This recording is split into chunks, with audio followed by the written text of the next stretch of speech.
Students कैसे हैं आप सब, कैसे चले आपके प्रिपरेशन। जितने भी स्टूडेंट जो UP triple S C assistant accountant 1937 सीटें बढ़ गई हैं, 108 सीट अब 1937 सीट हो गई है। आई होप आप सभी स्टूडेंट अपना फॉर्म फिल कर रहे होंगे और अपने एग्जाम के प्रिपरेशन में लग गए होंगे अगर सिलेक्शन लेना है तो मेरे हिसाब से जितने भी सीरियस कैंडिडेट हैं वो तैयारी में लग गए होंगे, सिलेबस कंप्लीट कर रहे होंगे और करना भी चाहिए। आज की क्लास आप सबकी इंपॉर्टेंट क्लास रहने वाली है। आज हम लोग मोस्ट इंपॉर्टेंट न्यूमेरिकल क्वेश्चन को देखेंगे जो बहुत ही अच्छे क्वेश्चन हैं। एग्जाम में ऐसे ही क्वेश्चन आते हैं। इस छोटी सी क्लास में हम डिटेल सॉल्यूशन के साथ जितने भी क्वेश्चंस आज हम देखेंगे ये सभी सबसे पहले प्रीवियस ईयर एग्जाम में आए हुए क्वेश्चन है। ये हमारे अकाउंटेंट एग्जाम में, UK triple S C assistant accountant exam में and then UP triple S C assistant accountant exam में भी आए हुए क्वेश्चन हैं। तो ऐसे ही क्वेश्चन आपके एग्जाम में आएंगे, तो इनको आज की क्लास में हम डिस्कस करने वाले हैं। बाकी आप सभी स्टूडेंट क्लास स्टार्ट करने से पहले तो मैं अपडेट दे दूं, जैसा स्क्रीन पे आप देख रहे हैं, जिनको भी तैयारी करनी है असिस्टेंट अकाउंटेंट की, UP triple S C assistant accountant auditor की, मिनिमम फीस के साथ बैच आपको मिल जाएगा हमारी एकेडमी ऑफिशियल ऐप पे। कंप्लीट क्लास कराई जा रही है, डिटेल में आपको class lecture, notes, PDF, weekly mock test सारी चीज़ें आपको इस बैच में मिलेंगी। पूरा जो आपका सिलेबस है, चाहे अकाउंटिंग हो, ऑडिट हो, टैक्सेशन हो मतलब इनकम टैक्स हो, जीएसटी हो, बजट हो, जेम हो, सारी चीज़ें आपकी 1 to 1 इसमें इस बैच में कवर कराई जाएंगी। अब क्लासेस चल रही हैं, 6 तारीख से ही क्लासेस स्टार्ट है, 6 जून से ही, और लगातार हमारी क्लासेस ये पूरी तरीके से चल रही है। हम लोग डिटेल में सिलेबस कवर कर रहे हैं और सारी चीज़ें आपको एग्जाम ओरिएंटेड मिल रही है। तो आप सभी स्टूडेंट मेहनत करते रहिए, एफर्ट्स लगाते रहिए और इस बैच को जरूर ज्वाइन कर लीजिए। हमारी एकेडमी ऑफिशियल ऐप आपको डाउनलोड करना है, गूगल प्ले स्टोर पर जाकर रजिस्टर लॉगिन करके इस बैच से ज्वाइन हो सकते हैं। ओके, चलिए आज की क्लास हम यहाँ पे स्टार्ट। हेलो स्टूडेंट्स, कैसे आप सब, कैसे चलिए आपकी प्रिपरेशन। चलिए आज की क्लास का फर्स्ट क्वेश्चन हम यहाँ पे स्टार्ट करते हैं। तो आज की क्लास का फर्स्ट क्वेश्चन है, एक मिनट, हाँ। तो आज की क्लास का फर्स्ट क्वेश्चन है, on 1 April 2021 a firm purchase a machine for 4 lakh. On 1 October 2022 1/4 of this machine was sold rupees 80,000 and the firm charge depreciation 10% return down value method. The accounting year ends 31 मार्च। कह रहा है कि एक firm ने 1 अप्रैल 2021 को 4 लाख की उन्होंने क्या खरीदी थी, एक मशीनरी खरीदी थी, एक मशीन खरीदा था फर्म ने 4 लाख की 1 अप्रैल 2021 को। फिर कह रहा है कि 1 साल लगभग उन्होंने चलाया, भाई 1 साल चला पूरा, फिर 6 महीना और चला, मतलब 1 अक्टूबर 2022 को इस मशीन को 1/4 हिस्सा, मशीन का 1/4 हिस्सा 80,000 में बेच दिया गया। कह रहा है अगर फर्म 10% की रेट से 10% प्रति वर्ष की रेट से दर से रिटर्न डाउन वैल्यू मेथड, मतलब जिसे हम बोलते हैं घटती हुई शेष विधि से इन्होंने मूल्यह्रास चार्ज किया। मूल्यह्रास मतलब डेप्रिसिएशन चार्ज किया गया उस मशीन पे रिटर्न डाउन वैल्यू मेथड से। तो पूछा जा रहा है कि लेखा वर्ष को 31 मार्च को समाप्त होता है, ये भी आपसे कह रहा है। तो आपसे क्या पूछा जा रहा है, आपसे पूछा जा रहा है कैलकुलेट द प्रॉफिट और loss on the sold part. मतलब जो पार्ट बेचा गया है, एक हिस्सा 1/4 बेचा गया, तो इस 1/4 हिस्से पे कितना प्रॉफिट हुआ, लॉस हुआ, ये आपसे पूछा जा रहा है। क्वेश्चन समझ में आया? एक बार और क्वेश्चन में बता दूं, जैसे ये कंपनी ने मशीन खरीदा, कितने में खरीदा, 4 लाख में खरीदा। अब इस मशीन को कंपनी ने क्या किया, 1 अप्रैल को कंपनी ने खरीदा था, कितने तारीख को, 1 अप्रैल को खरीदा था, 1 अप्रैल 2021 को। और 1 अक्टूबर 2022 को कंपनी ने इसे क्या कर दिया था, इसका 1/4 हिस्सा, मतलब इस मशीन का 1/4 बेच दिया था, मतलब सोल्ड कर दिया था। ठीक है, 1/4 क्या कर दिया था, सोल्ड कर दिया था। ये इतना आपको समझ में आया, सोल्ड कर दिया था। तो यही जो 1/4 हिस्सा है, मैं कहता हूँ इतना हिस्सा कंपनी ने बेच दिया था इस मशीन का, ऊर्जा पुर्जा निकाल कर। तो इसी 1/4 हिस्से पे कंपनी को प्रॉफिट हुआ या लॉस हुआ, ये आपसे पूछा जा रहा है। ओके, ये आपसे पूछा जा रहा है। तो चलो निकालते हैं। मैंने सॉल्व किया हुआ है, यहाँ पे मैं सॉल्व भी कर सकता हूँ, लेकिन मैंने यहाँ पे ऑलरेडी सॉल्व किया हुआ है। तो देखो सबसे पहले 4 लाख की मशीन है, ध्यान देना, ये 4 लाख की मशीन है, मैं कह रहा हूँ ये मशीन है। ठीक है, ये मशीन है और इस मशीन की जो पूरी कॉस्ट है, पूरी जो कॉस्ट है इस मशीन की, वो 4 लाख रुपए है। कितनी है, 4 लाख। और 4 लाख का अगर 1/4 पे हमें कैलकुलेशन करना है, तो 4 लाख का 1/4 कितना होगा, 1/4 1 लाख होगा। मतलब जो 1/4 बेचा गया है मशीन का, उसकी टोटल कॉस्ट कितनी आ रही है, 1 लाख आ रही है। मतलब ओरिजिनल कॉस्ट 1/4 सोल्ड, जो 1/4 हिस्सा मशीन का बेच दिया गया है, 1/4 हिस्सा, उसकी कॉस्ट कितनी आ रही है, 1 लाख रुपए आ रही है। क्या इतनी चीजें, मेरी बातें समझ में आई आपको? यस, ठीक है। अब मैं कह दूं इतना हिस्सा अगर बेच दिया गया है, तो अब इतने हिस्से पे हमें डेप्रिसिएशन निकालना पड़ेगा। भाई डेप्रिसिएशन निकालेंगे। क्यों निकालेंगे डेप्रिसिएशन? क्योंकि कंपनी ने इसे यूज़ भी तो किया है, और यूज़ करने पे आपको मालूम है हर एक मशीन हो, चाहे वस्तु हो, गुड्स हो, जो भी ए टू जेड हो, सबकी वैल्यू डेप्रिसिएट होती है, तो डेप्रिसिएशन तो भाई चार्ज करेंगे ही करेंगे। तो देखिए सबसे पहले 1 अप्रैल से, ध्यान देना, 1 अप्रैल से, ठीक है, 1 अप्रैल 2021 को खरीदा गया था, तो मतलब 31 मार्च पूरा एक फाइनल ईयर हो रहा है कि नहीं हो रहा है, एक साल पूरा। तो पहले हम एक साल का पूरा निकालेंगे डेप्रिसिएशन। तो डेप्रिसिएशन फॉर 2021 और 2022, मतलब 1 अप्रैल से 31 मार्च 2022 तक का पूरे साल का अगर हम डेप्रिसिएशन निकालें रिटर्न डाउन वैल्यू मेथड से, तो रेट 10% दिया हुआ है, तो 1 लाख का 10% मतलब हमारा 10,000 हुआ। तो 10,000 रुपया हमारा एक साल का डेप्रिसिएशन आया, 10,000 रुपया, ठीक है। अब जाहिर सी बात है रिटर्न डाउन वैल्यू मेथड में हम एसेट्स की वैल्यू कम करते जाते हैं, बाय डेप्रिसिएशन लेस करते जाते हैं, और घटे हुए मूल्य पे, मतलब घटते हुए मूल्य पे डेप्रिसिएशन चार्ज होता है रिटर्न डाउन वैल्यू मेथड में। तो अब मशीन की कीमत टोटल कुल कितनी होगी रिटर्न डाउन वैल्यू मेथड के आधार पे 1 अप्रैल 2022 को? अब बुक वैल्यू क्या है उस मशीन की? तो पहले 1 लाख का था, अब 10,000 डेप्रिसिएशन एक साल का हमने चार्ज कर दिया, अब उसकी बुक वैल्यू हो गई कितनी? 90,000 रुपये। कितनी हो गई? 90,000। अब देखिए हमें 6 महीने का निकालना है, क्योंकि 1 अक्टूबर को सोल्ड किया गया है ना, 1 अक्टूबर 2022 को, मतलब यहाँ पे आपका पूरा अप्रैल जा रहा है, अप्रैल और क्या आएगा? मई आ रहा है, मई, अगस्त आ रहा है, फिर सितंबर जा रहा है, तो मतलब 4 महीना, सितंबर और अक्टूबर भी ले लो, ठीक है, अक्टूबर भी। अच्छा जून तो मैंने ऐड ही नहीं किया, एक मिनट मुझसे गलती हो रही है। अप्रैल, मई, मैं अगस्त कहाँ चला गया जी, देखो, अप्रैल, मई, जून, बीच में जून है, जून के बाद जुलाई है, और जुलाई के बाद कितना हो गया? अगस्त। एक मिनट, थोड़ा सा मैं स्पेस लेकर लिख दूँ, ज़्यादा बेटर है।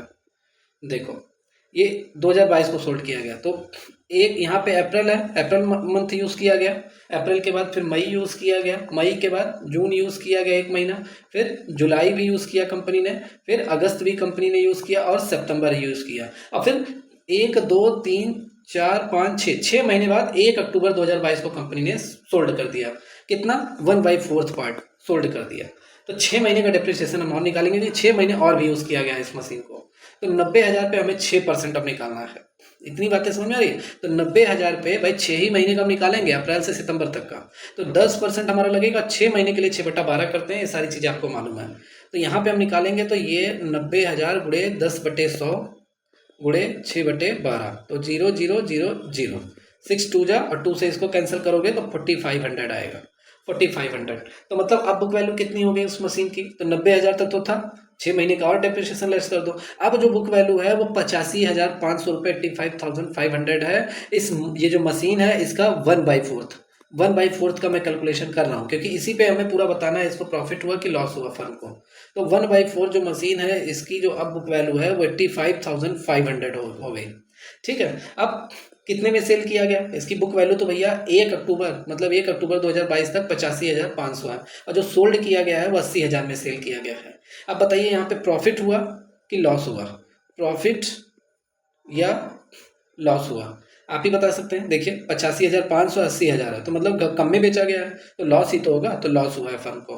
कितने का लॉस हुआ है? तो लॉस हुआ है 85,500 में से 80,000 लेस करेंगे, 5,500 रुपये का कंपनी को लॉस हुआ है, घाटा हुआ है 1/4 सोल्ड करने पे। ओके, तो हम लोगों का आंसर क्या यहाँ पे बैठेगा सही? तो आंसर हम लोगों का यहाँ पे ऑप्शन नंबर बी आंसर यहाँ सही बैठ रहा है। 5,500 रुपये की हानि हुई, लॉस हुआ फर्म को, जो भी 1/4 जो हिस्सा बेचा गया था, 1/4 ये जो बेचा गया था, 1/4, ठीक है, 1/4, इस पे कंपनी को 5,500 का लॉस हो रहा है। तो ऐसे ही क्वेश्चन आपके एग्जाम में आएंगे, that's very important for your exam. चलो हम लोग चलते हैं नेक्स्ट क्वेश्चन की तरफ।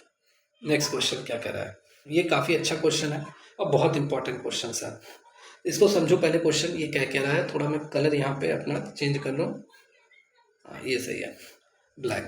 देखो इसमें कह रहा है on 1 April 2023 the balance of the plant account was 1,80,000।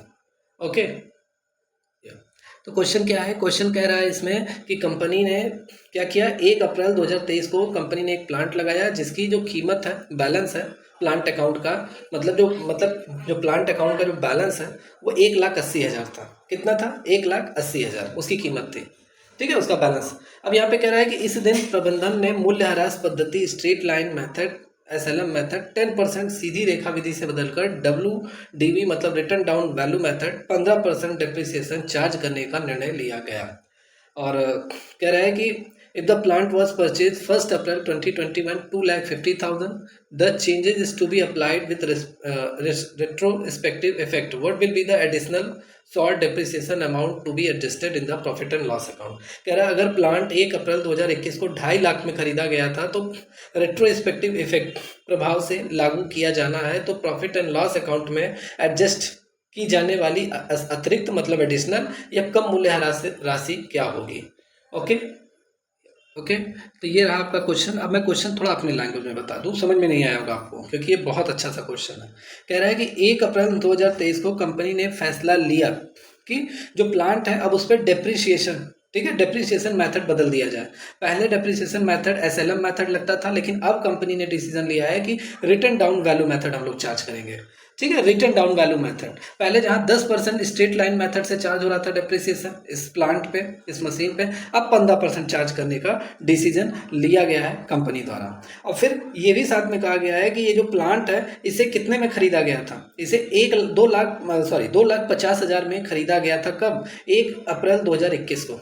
1 अप्रैल यहाँ पे बता भी दिया गया है कि 1 अप्रैल 2021 को 2.5 लाख में ये प्लांट खरीदा गया था। अब जाहिर सी बात है, पहले ही बता दिया गया है कि मेथड बदल दिया गया डेप्रिसिएशन चार्ज करने का। मतलब अगर मेथड बदला गया है, चेंज किया गया है मेथड अप्लाइड डेप्रिसिएशन चार्ज करने का बाय SLM मेथड से, SLM स्ट्रेट लाइन मेथड से क्या बदल दिया गया है, किसमें कन्वर्ट, WDV मेथड अब चार्ज किया जा रहा है, रिटर्न डाउन वैल्यू मेथड को। तो इसे ही हम बोलते हैं क्या, रेट्रोस्पेक्टिव इफेक्ट इसे हम बोलेंगे। डेप्रिसिएशन चार्ज करने का मेथड बदल दिया गया है। मतलब 2021 से ऐसा ही अगर हम माने, मतलब 2000 जब खरीदा गया था तभी से ही SLM मेथड चार्ज हो रहा था, स्ट्रेट लाइन मेथड। लेकिन कह रहा है कि स्ट्रेट लाइन मेथड की जगह WDV चार्ज करो, इसको बदल दो पूरी तरीके से, रिटर्न डाउन वैल्यू मेथड, और 2021 से ही इसे अप्लाई करो, ये भी कह रहा है। देखो यहाँ पे कह रहा है परिवर्तन रेट्रोस्पेक्टिव इफेक्ट, मतलब भूत लच्छी मतलब शुरू से ही पूरी तरीके से अप्लाई करो, ये आपसे कह रहा है। ठीक है, 2021 से ही ऐसा मानो कि हमने जब मशीन खरीदा था 2021 में, 2021 अप्रैल 2021 में, तभी से ऐसा मान के चलिए क्या कि WDV मेथड हम अप्लाई कर रहे हैं। WDV मेथड मतलब रिटर्न डाउन वैल्यू मेथड ही हम अप्लाई कर रहे हैं और यही लागू थी, ऐसा मानकर चलिए। तो आपसे क्या पूछा जा रहा है, आपसे पूछा जा रहा है कि आपको पता लगाना है कि WDV मेथड अगर आप अप्लाई करते हैं, WDV return down value method depreciation charge करने का, ठीक है, तो कुल डेप्रिसिएशन अमाउंट कितना होगा, कुल डेप्रिसिएशन अमाउंट कितना होगा, ये आपसे पूछा जा रहा है। कुल रिटर्न डाउन वैल्यू मेथड कितना होगा और plus return straight line method से अगर आप डेप्रिसिएशन चार्ज कर रहे हैं तो वो कितना लग चुका होगा, भाई लगेगा पूरा, और दोनों के बीच में डिफरेंस कितना आएगा, SLM और रिटर्न डाउन वैल्यू मेथड में WDV, दोनों के बीच में डिफरेंस कितना आएगा, और वही जो डिफरेंस आएगा माइनस करने पे अगर अधिक होगा तो PL अकाउंट में, भाई प्रॉफिट एंड लॉस अकाउंट में तब भी जाएगा, कम होगा तब भी जाएगा, डेप्रिसिएशन को हम एडजस्ट करेंगे PL अकाउंट में।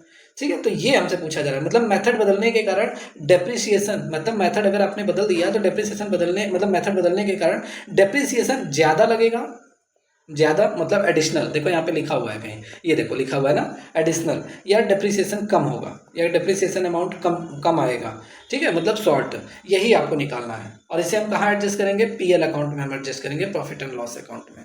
तो बहुत अच्छा सा क्वेश्चन है, बस ध्यान से देखते जाइए, सारी चीज़ें समझ में आएंगी आपको। तो ये ऑप्शन दिया हुआ है, इतना अमाउंट एडिशनल डेप्रिसिएशन, इतना अमाउंट एडिशनल, इतना डेप्रिसिएशन एडिशनल अमाउंट, ये आपका ऑप्शन दिया गया है। अब चलिए यहाँ पे हम लोग इसको सॉल्व करते हैं। तो सबसे पहले हम यहाँ पे देखिए ध्यान से, ये 1 मिनट मैं थोड़ा सा कलर चेंज कर लूँ। हाँ चलो, ये जो प्लांट है मैं कह दूँ, ये प्लांट की जो कॉस्ट है, प्लांट की कॉस्ट 2021 में, 2021 में, और 2021 में कब, 2001 अप्रैल कब खरीदा गया था, तो 1 अप्रैल 2021 को, 1 अप्रैल 2021 को ये जो प्लांट जब खरीदा गया था तो 2.5 लाख में खरीदा गया था, 2.5 लाख रुपए में। ठीक है, 2.5 लाख में। तो यहाँ पे मैं कह सकता हूँ कि प्लांट की जो कॉस्ट है, मतलब प्लांट की जो कॉस्ट है वो कितनी है, 2.5 लाख रुपए है, ये इतने में खरीदा गया था। फिर कह रहा है कि परचेज डेट जो है, एक तरीके से मैं यहाँ पे लिख दूँ, पूरा क्लियर कर दूँ क्योंकि डेट ज़्यादा जरूरी होता है। परचेज डेट अगर मैं कह दूँ तो ये 1 अप्रैल को खरीदा गया था प्लांट, 1 अप्रैल को 2021। और फिर कह रहा है चेंज डेट, चेंज डेट मतलब डेप्रिसिएशन का मतलब मेथड बदल दिया गया था डेप्रिसिएशन। तो 1 अप्रैल 2023 को कंपनी ने डिसीजन लिया था कि स्ट्रेट लाइन मेथड से अब नहीं अप्लाई हम लोग करेंगे, डेप्रिसिएशन चार्ज करेंगे, WDV मेथड से हम चार्ज करेंगे। ये इस डेट को कंपनी ने डिसाइड किया था। तो जाहिर सी बात है हमारा ओल्ड मेथड क्या था, ओल्ड मेथड जो हमारा डेप्रिसिएशन चार्ज करने का था वो SLM मेथड था। हम 10% रेट चार्ज करते थे डेप्रिसिएशन का। और जब 1 अप्रैल 2023 को डिसीजन लिया गया तो न्यू मेथड आपका क्या निकल कर आया, न्यू मेथड जो आपका निकल कर आया, कंपनी ने डिसीजन लिया कि रिटन डाउन वैल्यू मेथड से 15% के रेट से हम डेप्रिसिएशन चार्ज करेंगे। अब क्वेश्चन में कह रहा है चेंज इन रेट्रोस्पेक्टिव, मतलब डेट ऑफ परचेज, जब से माल खरीदा, ये स्टॉक जब से ये प्लांट खरीदा गया तभी से मान कर चलो। तो बस अब हम निकाल लेते हैं सीधा सीधा। तो सबसे पहले हम क्या स्ट्रेट लाइन मेथड से हम डेप्रिसिएशन निकाल लेते हैं। तो ओल्ड स्ट्रेट लाइन मेथड, ठीक है, सीधी रेखा विधि से डेप्रिसिएशन 2 साल का सीधा सीधा हम निकालेंगे। 2 साल का भाई 1 अप्रैल 2021 से 31 मार्च 2022, ये 1 साल हो गया। फिर आपका 1 अप्रैल 2022 से 31 मार्च 2023, ठीक है। और डिसीजन जो लिया गया था वो 1 अप्रैल को लिया गया था कि डेप्रिसिएशन मेथड हम बदल रहे हैं। तो 1 अप्रैल 2023 को डिसीजन लिया गया था इस दिन। तो हमें इतना ही कैलकुलेट करना है 2 साल का। 2 साल का हमें SLM मेथड और WDV मेथड ही कैलकुलेट करना है। और यहाँ पे हमें चेक करना है कि ज़्यादा डेप्रिसिएशन चार्ज होगा कि कम। तो 2 साल का अगर हम स्ट्रेट लाइन मेथड से निकालेंगे, स्ट्रेट लाइन मेथड से, तो स्ट्रेट लाइन मेथड में आपको मालूम है डेप्रिसिएशन की रेट सेम रहती है हर साल। तो 2.5 लाख का 10% के हिसाब से कितना हो जाएगा, 2.5 लाख का 10% के रेट से और प्लस 2 साल का डायरेक्ट हम 2 से मल्टीप्लाई कर देते हैं। तो यहाँ कैंसिल हो गया। तो ये हमारा आ जाएगा 50,000 डेप्रिसिएशन आया, स्ट्रेट लाइन मेथड से 50,000 आया। फिर यहाँ पे हम बुक वैल्यू, मतलब ऑन द 1 अप्रैल, जाहिर सी बात है बुक वैल्यू भाई कितनी होगी उस प्लांट की 2023 को, भाई 2 साल का डेप्रिसिएशन 50,000 निकला है। तो बुक वैल्यू 1 अप्रैल 2023 को कितनी थी, अब कितनी होगी मशीन की, प्लांट की, तो 2.5 लाख की थी। अब 50,000 डेप्रिसिएशन चार्ज हो गया। बुक वैल्यू जो अब प्लांट की है वो 2 लाख रुपए है। ये हमने किस पे फाइंड किया है, SLM स्ट्रेट लाइन मेथड से हमने फाइंड किया है 1 अप्रैल 2023 को। अब आइए हम लोग WDV पे चलते हैं, WDV पे हम लोग चलते हैं, ठीक है। WDV देखो यहाँ पे ये सारी चीज़ें, हाँ तो ये हो गया WDV। हम लोग चलते हैं, हाँ देखो new written down value method depreciation 15% हो गया है। तो 1 अप्रैल ठीक है 2021 से 31 मार्च 2022 तक का 1 साल का पूरा हम निकालते हैं। तो 2.5 लाख का 15% के रेट से 1 साल का 0,000, ये कैंसिल हो गया। ये आ जाएगा 0,0 और ये आ जाएगा 37,500। 15 5 जा 75, 7 हाँ 15 2 जा 30, 37, ये डेप्रिसिएशन आ गया 1 साल का। अब रिटर्न डाउन वैल्यू मेथड में हम तुरंत बुक वैल्यू कम करते जाते हैं, ठीक है। तो 2.5 लाख का 37,500 हमने लेस कर दिया। अब जो बुक वैल्यू हो गई प्लांट की वो 2,12,000 हो गई। फिर हम 1 साल का निकालेंगे, भाई 2 साल का उसका भी निकाला तो 2 साल इसका भी, तो 2,12,500 का हम 15% फिर निकालेंगे। और वो 1 साल का तो 0,000, तो ये आपका कितना आ जाएगा 15 5 जा 75, 7 15 2 जा 30, 37, 3 15 1 जा 15, 3 18, 1 15 2 जा 30, 31। तो ये हमारा आ गया डेप्रिसिएशन अमाउंट आ गया 2022-23 का दूसरे साल का। अब फिर बुक वैल्यू हम लेस करेंगे, तो दोनों, ठीक है 37,000 और टोटल डेप्रिसिएशन नहीं, अभी टोटल डेप्रिसिएशन हमारा ये हो गया। अभी हम बुक वैल्यू हटा देते हैं। टोटल डेप्रिसिएशन जो हमारा हो गया 2 साल का रिटर्न डाउन वैल्यू मेथड के आधार पे वो कितना हो गया। तो हमें डेप्रिसिएशन से ही मतलब है, बुक वैल्यू से तो मतलब है नहीं।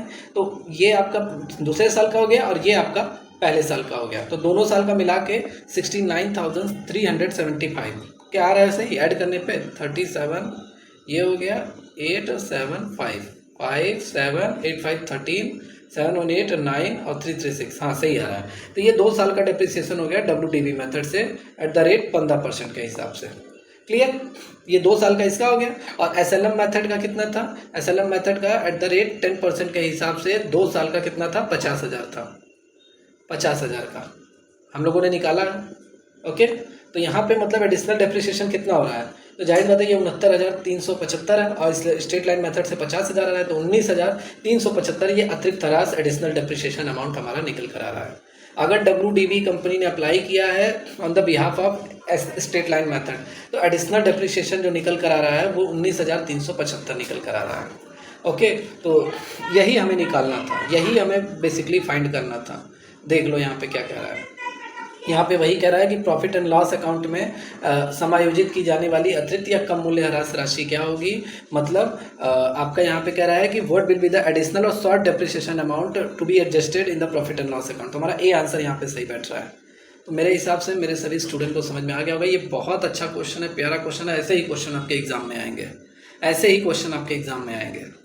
ठीक है, इतनी चीज़ें समझ में आ गई होंगी मेरे हिसाब से। अच्छा, ये क्या लिखा हुआ है, देखो accounting standard, Indian accounting standard, ये आपका रूल लिखा हुआ है 16 के अकॉर्डिंग। इसको मैं पढ़ा दूंगा अकाउंटिंग स्टैंडर्ड, वैसे मैंने पढ़ाया हुआ है बहुत बार। तो मूल्यह्रास पद्धति में परिवर्तन सामान्यतः भावी कीमत मतलब प्रोस्पेक्टिव इफेक्ट से लागू किया जाता है, लेकिन प्रश्न में आपके जो कैलकुलेशन विशेष रूप से किस पे कहा है, रेट्रोस्पेक्टिव पे कहा है। ठीक है, तो उस पर हम लोगों ने यहाँ पे फाइंड किया है। तो चलो ये आपका स्टूडेंट, नेक्स्ट क्वेश्चन हम यहाँ पे बात करते हैं, और ये क्वेश्चन काफ़ी इंपॉर्टेंट है, एग्जाम में पूछा गया है क्वेश्चन। ये प्रीवियस ईयर क्वेश्चन से मैंने निकाला हुआ है, बहुत अच्छा क्वेश्चन है, एग्जाम में आया हुआ क्वेश्चन है ये हमारे से एग्जाम में आया हुआ क्वेश्चन है। तो देखिए इसमें क्या कह रहा है इस क्वेश्चन में। तो देखिए इस क्वेश्चन में सबसे पहले ये कह रहा है कि मैनेजर को शुद्ध लाभ पर 10% कमीशन दिया जाना है। Manager is allowed to be 10% commission on net profit. मतलब कमीशन जो मैनेजर को देना है, जैसे ये मैनेजर है, इसको जो भी कमीशन देना है, ध्यान देना सारी चीज़ें बेसिक लेवल से मैं बता रहा हूँ, जो कमीशन देना है मैनेजर को वो 10% देना है। और किस पे देना है, शुद्ध लाभ मतलब नेट प्रॉफिट पे देना है मैनेजर को, नेट प्रॉफिट पर। ठीक है, पहली लाइन इसने ये अपनी बता दी कि 10% मैनेजर को कमीशन देना है। फिर कह रहा है कि वर्ष का सकल लाभ जो है वो 2 लाख है, मतलब जो ग्रॉस प्रॉफिट है वो 2 लाख रुपए है। 2 लाख रुपए ग्रॉस प्रॉफिट आपका यहाँ पे दे रखा है, 2 लाख रुपए। फिर कह रहा है अदर एक्सपेंसेस जो है वो 50,000 रुपये। अदर एक्सपेंसेस, कंपनी के फर्म के बहुत सारे एक्सपेंसेस होते हैं, तो ये 50,000 आपका यहाँ पे दे रखा है। इतनी चीज़ें समझ में आई। फिर कह रहा है कि यदि कमीशन, ऐसा कमीशन घटाने के बाद शुद्ध लाभ पर, मतलब आफ्टर चार्जिंग सच कमीशन, मतलब कमीशन चार्ज करने के बाद जो नेट प्रॉफिट आ रहा है उस पर आपको कमीशन चार्ज करना है, उस पर कमीशन, मतलब उस पर कमीशन हमें कैलकुलेट करना है मैनेजर का। तो हमसे मैनेजर का कमीशन पूछा जा रहा है। If the commission is payable after charging such commission, what will be the manager's commission. तो मैनेजर का कमीशन हमसे पूछा जा रहा है, कह रहा है कि मैनेजर का कमीशन पहले शुद्ध लाभ पे चार्ज कर लो, फिर उसके बाद फिर से उस पर आपको जो शुद्ध लाभ आएगा नेट प्रॉफिट, उस पर हमें कमीशन चार्ज करना है। ठीक है, अभी सारी चीज़ें समझ में आएंगी, बस ध्यान से आप देखते हैं, भी आपके माइंड में मेरे हिसाब से नहीं क्लिक किया होगा ये क्वेश्चन। ठीक है, तो सबसे पहले यहाँ पे मैं सॉल्व करता हूँ, ध्यान देना। सबसे पहले तो सबसे पहले अगर मैं कहूँगा मैनेजर को 10% कमीशन दिया जाना है। ग्रॉस प्रॉफिट, यहाँ पे ग्रॉस प्रॉफिट क्या होता है, तो ग्रॉस प्रॉफिट मतलब क्या, जैसे जितना भी माल हमने परचेज किया और जितना भी गुड्स हमने सेल किया, इन्हीं दोनों को जब हम माइनस कर देते हैं, जो डिफरेंस आता है वही आपका ग्रॉस प्रॉफिट होता है, सकल लाभ जिसे हम बोलते हैं।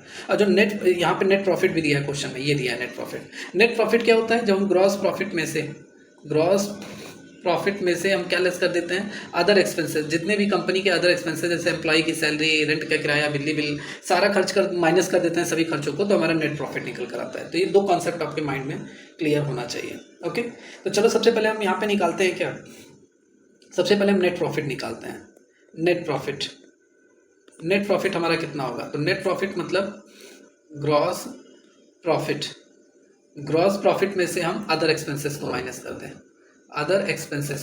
कर दें, ठीक है।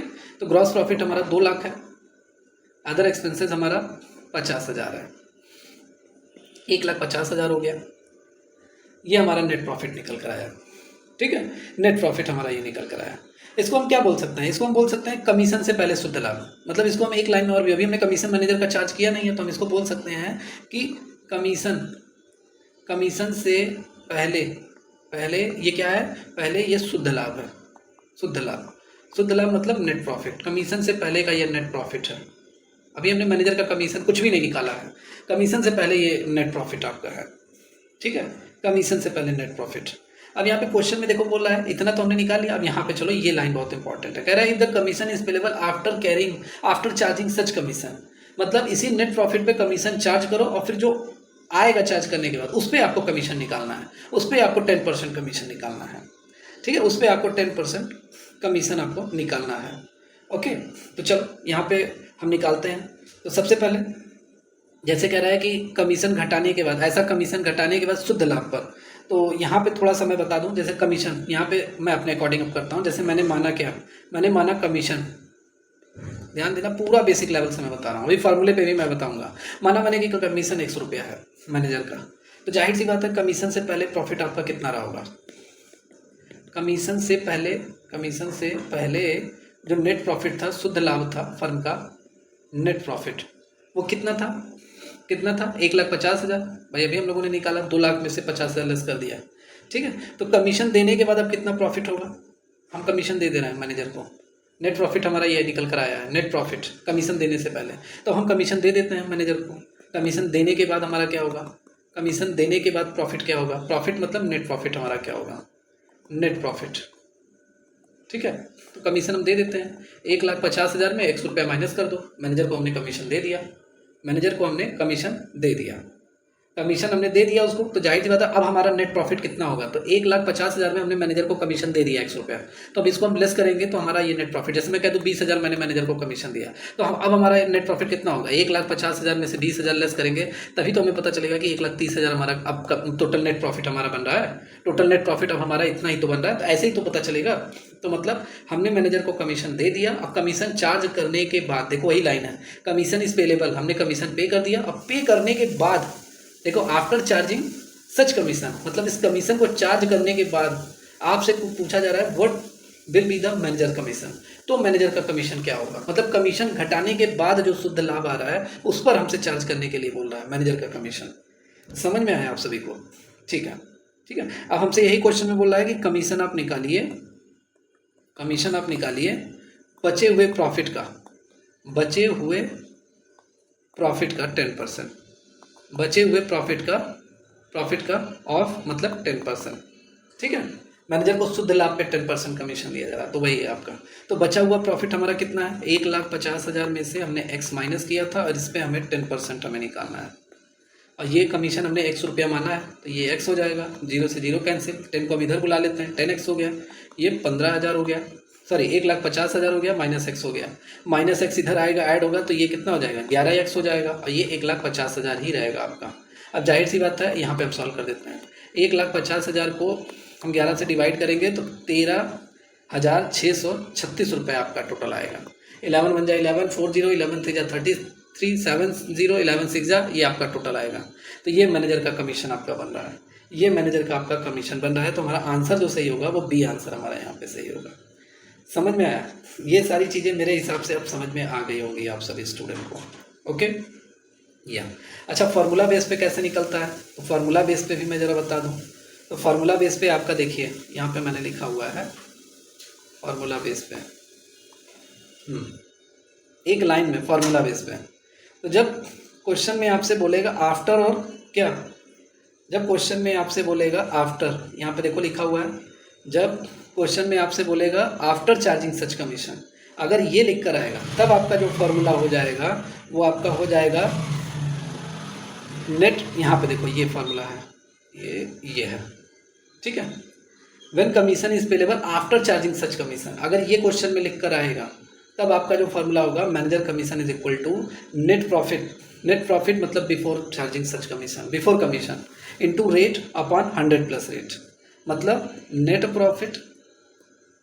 Profit into rate upon 100 plus rate, ये आपका फार्मूला लगेगा, ठीक है। तो नेट प्रॉफिट 1,50,000 था, रेट 10% था, 100 प्लस रेट 10 हो गया, तो ये आपका आ जाएगा 1,50,000 इंटू 10 अपॉन 110, 0 से 0 कैंसिल, देखो आ गया कि नहीं आ गया, 1,50,000 बटे 11 और डिवाइड करेंगे तो हमारा 13,636 हमारा आ जाएगा। तो ये देखो ये बहुत सिंपल है आपका, ये फार्मूले पे मैंने आपको बता दिया है। थोड़ा टाइम लगेगा इस क्वेश्चन में, लेकिन एक बार आपने पढ़ लिया तो सारे कॉन्सेप्ट आपके क्लियर, तो बी आंसर यहाँ पे आपका पूरी तरीके से सही है। चलो नेक्स्ट क्वेश्चन में हम चलते हैं। नेक्स्ट क्वेश्चन ये काफ़ी इंपॉर्टेंट क्वेश्चन हैं। हाँ ये क्वेश्चन क्या कह रहा है, तो ये क्वेश्चन जो कह रहा है, एक मिनट, हाँ तो इस क्वेश्चन में कह रहा है कि 31 मार्च 2024 को 31 मार्च 2024 को ट्रायल बैलेंस के बाहर एक समायोजन दिया गया है, मतलब एक adjustment is given outside the trial balance, और 31 मार्च 2024 31 मार्च 2024 को ट्रायल बैलेंस के बाहर एक एडजस्टमेंट दिया गया है कि मतलब कुछ ट्रांजैक्शन हुए हैं उसको आपको एडजस्ट करना है, अभी उसका एडजस्टमेंट हुआ नहीं है। तो 1 जनवरी 2024 को 12,000 का 12% वार्षिक दर से जो बैंक लोन, मतलब जो बैंक से ब्याज लोन लिया गया था, ठीक है, उस पर जितना भी ब्याज बन रहा है वो अभी बैंक वालों को दिया नहीं गया है, बैंक वालों को एक भी इंटरेस्ट का पैसा नहीं दिया गया है। तो बैलेंस शीट पे इसका क्या इफेक्ट पड़ेगा ये आपसे पूछा जा रहा है। मतलब 1 जनवरी 2024 को बैंक लोन लिया गया था, 12% की रेट से इंटरेस्ट देना था बैंक को, लेकिन एक भी ब्याज नहीं दिया गया है। तो फाइनल अकाउंट बनाते समय ये एडजस्टमेंट आपका दिया गया है एक तरीके से। और यही आपका मतलब लोन लिया गया है तो 3 महीने का लोन है पूरा भाई। 31 मार्च 2024 को बनाया जा रहा है, 1 जनवरी को लिया गया था, तो 3 महीने का टोटल बन रहा है। तो 3 महीना मतलब जनवरी, फरवरी और मार्च, इसका ब्याज जो बन चुका है वो अभी भुगतान नहीं किया गया है। तो उसका हमारे बैलेंस शीट पे क्या इफेक्ट पड़ेगा ये हमसे पूछा जा रहा है। तो आइए चलिए यहाँ पे निकालते हैं, ठीक है। तो जाहिर सी बात है हम 3 महीने का सबसे पहले इंटरेस्ट निकालते हैं। 3 महीने का 1 जनवरी 2024 से, और बैलेंस शीट जो बनाया जा रहा है फाइनल स्टेटमेंट वो आपका 31 मार्च 2024 को। 3 महीने का हम निकालेंगे। तो 3 महीने का कैसे निकलेगा? Interest is equal to loan amount into rate into जितने पीरियड का आपको निकालना है उससे मल्टीप्लाई अपॉन 100 से डिवाइड कर देते हैं ये निकालने के लिए। तो जाहिर सी बात है लोन आपका कितने का था? लोन अमाउंट 12,000 का था। यहाँ पे देखो दिया गया है अभी क्वेश्चन में 12,000 का। तो 12,000 का अगर हम लोन ब्याज निकालेंगे तो कितना? 12% के रेट से, और 3 महीने का हम निकालना है तो 3/12 करेंगे। आप सबको मालूम है 0 0 0 0, 12 से 12 कैंसिल, और 12 3 36, 360 रुपया हमारा यहाँ पे टोटल आ रहा है। 360 रुपये ये ब्याज का पैसा आ रहा है। ये देखो ब्याज का पैसा जो हमारा आ रहा है वो 360 रुपये आ रहा है। तो बैलेंस शीट पे इसका क्या इफेक्ट पड़ेगा? तो जाहिर सी बात है ये ब्याज अभी चुकाया नहीं गया, इसलिए ये आउटस्टैंडिंग इंटरेस्ट आपका होगा। कैसा इंटरेस्ट होगा? ये आउटस्टैंडिंग इंटरेस्ट आपका होगा। ये आपकी करंट लायबिलिटी होगी, क्योंकि 1 साल के अंदर ही हमें ये ब्याज पे करना है, तो ये आपकी करंट लायबिलिटी होगी। और 360 will be shown on the liability side of the balance sheet. इसीलिए इसे हम बैलेंस शीट के भाई लायबिलिटी है तो बैलेंस शीट के इसे हम लायबिलिटी साइड में हम दिखाएंगे, ठीक है। और इसको हम डेबिट करेंगे प्रॉफिट एंड लॉस अकाउंट में एज ए एक्सपेंसेस, हम पीएल अकाउंट में इसे हम डेबिट करेंगे। तो हम लोगों का आंसर क्या सही बन रहा है? ऑप्शन नंबर कौन सा सही बन रहा है? देखो एसेट्स वाला तो होगा नहीं, ये भी एसेट्स वाला नहीं होगा, इन्हीं दोनों में देखना है। तो ये तो अमाउंट 1440 लगा, ये गलत है, ये आंसर सही है। लायबिलिटी साइड में 360 एज आउटस्टैंडिंग इंटरेस्ट के तौर पे हम दिखाएंगे बैलेंस शीट में, भी आंसर सही है। चलिए नेक्स्ट क्वेश्चन है। नेक्स्ट क्वेश्चन क्या कह रहा है कि अगर ट्रायल बैलेंस में प्रीपेड इंश्योरेंस, आपका प्रीपेड इंश्योरेंस मतलब हमने एडवांस में इंश्योरेंस का पैसा जमा कर दिया है, जो इंश्योरेंस की जो प्रीमियम है हमने एडवांस में जमा कर दिया। तो ट्रायल बैलेंस के अंदर, ठीक है, इनसाइड द ट्रायल बैलेंस जब हम बना रहे हैं और ये दिया गया है, तो जाहिर सी बात है इसका फाइनल अकाउंट पे हमारा क्या असर पड़ेगा? एडजस्टमेंट हमें करना ही करना है, क्योंकि हमने पिछले आने वाले 3 साल का इंश्योरेंस का जो प्रीमियम है, इंश्योरेंस जो प्रीमियम है 3 साल का, वो हमने एडवांस जमा कर दिया। तो हमें इस साल इसका एडजस्टमेंट करना है, तो उसका बैलेंस शीट पे हमारे क्या इफेक्ट पड़ेगा ये हमसे पूछा जा रहा है। तो देखिए प्रीपेड इंश्योरेंस जो होता है ट्रायल बैलेंस के अंदर इनसाइड दिया गया है। तो प्रीपेड इंश्योरेंस का मतलब होता है कि कुछ पैसा आपने एडवांस में जमा कर दिया जिसका लाभ आपको फ्यूचर में मिलेगा, भविष्य में मिलेगा। तो आपसे यही पूछा जा रहा है बैलेंस शीट पे इसका क्या इफेक्ट पड़ेगा। तो देखिए अगर कोई आइटम ट्रायल बैलेंस के अंदर दिया गया है तो उसे हम केवल एक बार दिखाते हैं। जो भी आइटम आपका ट्रायल बैलेंस में दिया गया है, ट्रायल बैलेंस में, उसको हम सिर्फ एक बार दिखाते हैं, केवल एक बार हम उसे शो करते हैं ट्रायल बैलेंस में, ठीक है। और प्रीपेड इंश्योरेंस आपका होता क्या है? प्रीपेड पहले क्या नेचर है इसका? प्रीपेड इंश्योरेंस का नेचर क्या है? इंश्योरेंस, तो देखिए प्रीपेड इंश्योरेंस हमारे लिए एसेट होता है, एसेट हम समझते हैं, क्योंकि अभी हमने भाई लायबिलिटी तो है नहीं, जाहिर सी बात है ये हमारी संपत्ति, हमने अपना पैसा पहले ही दे दिया है, 3 साल का इंश्योरेंस हमने पहले ही जमा कर दिया है, तो जाहिर बात है ये हमारा एसेट होता है, सिंपल सी बात है। एक्सपेंसेस तो है नहीं क्योंकि हमने एडवांस में दे दिया है। और बैलेंस शीट में इसे हम कहाँ दिखाएंगे? बैलेंस शीट में इसे कहाँ दिखाएंगे? तो बैलेंस शीट में इसे हम एसेट साइड में दिखाएंगे। कहाँ दिखाएंगे? एसेट साइड में हम दिखाएंगे, ओके। तो बैलेंस शीट में हम इसे कहाँ दिखाएंगे? एसेट साइड में। तो चलो देखते हैं कहाँ कौन कौन सा सही है। तो प्रॉफिट एंड लॉस अकाउंट के डेबिट साइड में बोल रहा है, डेबिट नहीं, ये एक्सपेंसेस थोड़ी ना है, बैलेंस शीट के एसेट साइड में ये सही है, लेकिन यहाँ पे ये गलत है। प्रॉफिट एंड लॉस अकाउंट के डेबिट साइड में ये गलत है, डेबिट साइड में नहीं दिखाएंगे, ठीक है। और बैलेंस शीट के एसेट साइड में हम दिखाएंगे, यहाँ पे सी आंसर आपका सही है, C is the right answer of this question, okay. तो देखो जो मदे ट्रायल बैलेंस के अंदर इनसाइड ट्रायल बैलेंस है उसका एडजस्टमेंट पहले ही किया जा चुका है, उसको एक ही जगह हम सिंगल एंट्री पे रजिस्ट्री करेंगे। प्रीपेड इंश्योरेंस एसेट्स है, बैलेंस साइड में इसे एसेट साइड में हम दिखाएंगे। तो आज की छोटी सी क्लास यहीं पे हम ओवर करते हैं। कैसी लगी क्लास आप सभी स्टूडेंट कमेंट्स करके जरूर बताइए। जितने भी स्टूडेंट इस चैनल पे पहली बार आए, प्रिपरेशन करते रहिए, मेहनत करते रहिए, लगातार आपको क्लासेस मिलेंगी UPSSC असिस्टेंट अकाउंटेंट के रिगार्डिंग। तो आप सभी स्टूडेंट इस चैनल से जुड़िए। और बाकी आप सभी स्टूडेंट जैसा स्क्रीन पे देख रहे हैं एग्जाम स्पेशल बैच है, बहुत सारे बच्चे हमसे जुड़ चुके हैं, अपनी कंप्लीट प्रिपरेशन कर रहे हैं। आप इस बैच से जुड़िए, मिनिमम फीस के साथ आपको बैच मिल रहा है हमारी एकेडमी ऑफिशियल ऐप पे। रजिस्टर लॉगिन करके इस ऐप से ज्वाइन हो जाइए और इस बैच को खरीद लीजिए, तुरंत ज्वाइन हो जाइए इस बैच से। लगातार आपको 1-1 घंटे की क्लासेस पर डे आपको मिलेंगी, डिटेल में नोट्स मिलेगा, वीकली मॉक टेस्ट मिलेगा, सारी चीज़ें आपको इस बैच में मिलेंगी। कंप्लीट प्रिपरेशन आपके UP triple SC assistant accountant की इस बैच में कराई जा रही है। ओके, चलिए मिलते हैं हम लोग नेक्स्ट क्लास में, तब तक के लिए टेक केयर।